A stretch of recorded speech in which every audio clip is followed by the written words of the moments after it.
Lieutenant General Aristotel D. Gonzalez, Philippine Air Force, Commander of Northern Luzon Command. Let's give him a warm round of applause.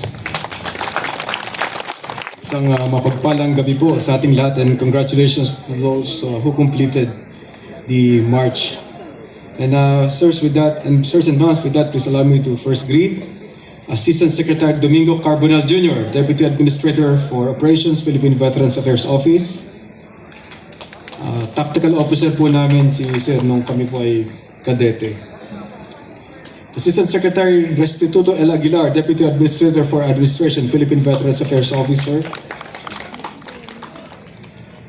Ms. Marie Tanglao Mason, Executive Assistant for External Affairs of Municipality of Capas Tarlac, ma'am.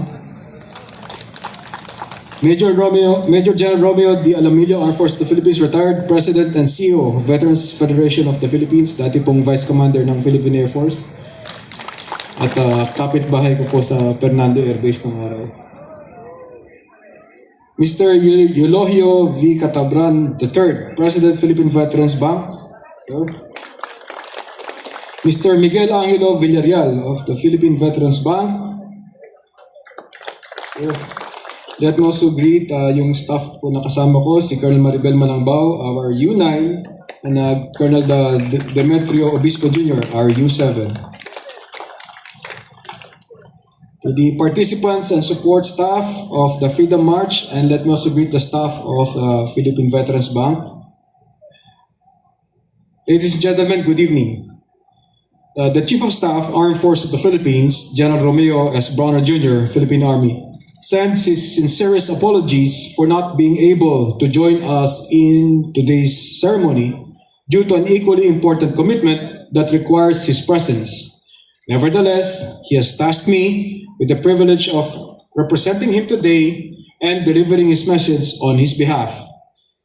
So, and I quote, "Ladies and gentlemen, fellow Filipinos, over the last 42 hours, more than 1,000 of you walked the road from Mariveles, Bataan to Capas, Tarlac.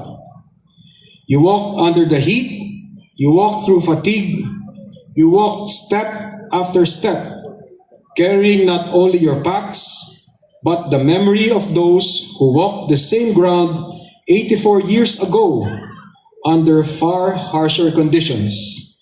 You did not simply join an event, you walked history. And in doing so, you honored men who had no choice but to walk, wounded, hungry, exhausted, yet unwilling to surrender the dignity, their loyalty, and their love of country. The Freedom March is symbolic, the Death March was not. In 1942, our soldiers marched not to applause but to captivity, not towards celebration but towards suffering. Many fell along the way, many never returned home. Yet, even in defeat, they remained Filipino, disciplined, faithful, resolute. That is why their story endures.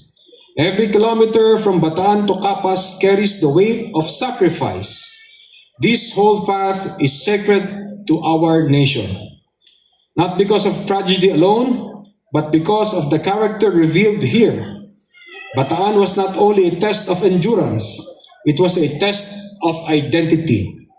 And our soldiers proved that even in the darkest hour, the Filipino spirit does not break. Today, as we gather here at the Capas National Shrine, we are reminded that remembrance is not automatic. It is a decision. You decided to walk. You decided that this history matters. You decided that the sacrifices of our veterans will not fade into silence. And because of that decision, their story continues, not only in monuments, but in living memory. History is not preserved by statues alone. It is preserved when each generation understands it, values it, and chooses to live by it. To the descendants of our World War II veterans who are here today, your fathers and grandfathers carried more than physical burdens. They carried the future of this republic, the freedoms we enjoy, the sovereignty we defend, and the nation we continue to build were preserved by their courage.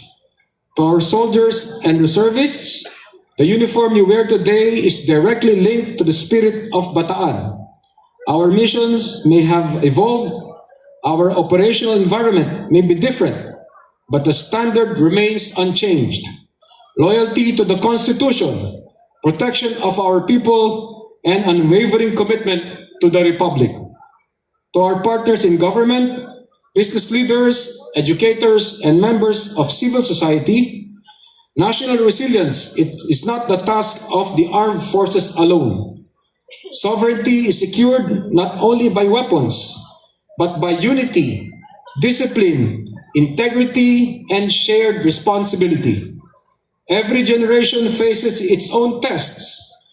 Forced marches may not mark ours, but we are tested in other ways, in how we defend truth, how we remain united when division is easier, how we choose country over convenience, and how we stand firm when responsibility demands it. In those moments, Bataan becomes more than a place in history. It becomes a standard that reminds us when the nation is tested, we do not retreat from responsibility. A standard that teaches us that freedom survives when citizens remain steadfast. The Armed Forces of the Philippines remains committed to upholding that standard in partnership with the Filipino people. But today is not only about institutions, it is about the Filipino spirit. Then our veterans carried sufferings so that the Republic would survive. Today, you carried the march so that their memory would endure. And now, we, all of us, must carry forward the values that made them strong. You carried the march. You carried the legacy. Let that legacy be seen in how we lead, in how we serve, in how we defend what is ours, in how we remain united despite challenges. 84 years ago, they walked this road in captivity. Today, you walk it in freedom.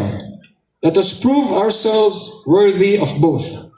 Maraming salamat sa inyong lahat. Mabuhay ang ating mga veterano. Mabuhay ang sandatahang lakas ng Pilipinas. Mabuhay ang Republika ng Pilipinas. End of quote. The message of the Chief of Staff reminds us that remembrance is not confined to ceremonies, but must be reflected in how we live and serve each day. As we depart from this hallowed ground of Capas National Shrine, may we carry with us not only the memory of the march from Mariveles to Capas, but the enduring lessons of courage, unity, and steadfast patriotism. Let this occasion strengthen our resolve to uphold the values of veterans that they fought for, to serve with integrity, and to stand united in safeguarding our nation's freedom. Thank you, and once again, good evening to everyone. Have a safe travel back to your respective homes.